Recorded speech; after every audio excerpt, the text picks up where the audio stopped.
Это было в мае, на рассвете.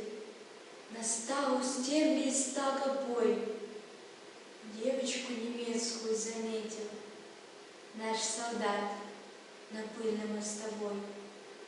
У столба дрожа она стояла, в голубых глазах застыл испуг, и куски свистящего металла смерти муки сеяли вокруг. Тут он вспомнил, как, прощаясь летом, он свою дочурку целовал. Может быть, отец девчонки этой дочь его родную расстрелял.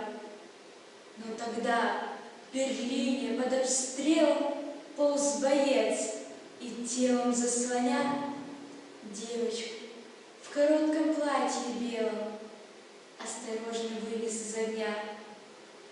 И, погладив ласковой ладонью, он ее на землю опустил. Говорят, что утром маршал Конь Сталин об этом доложил.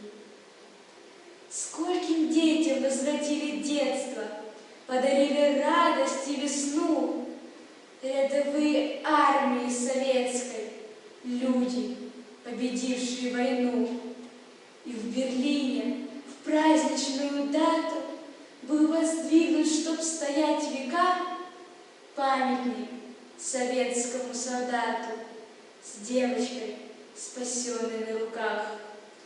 Он стоит как символ нашей славы, как маяк, светящийся во мгле.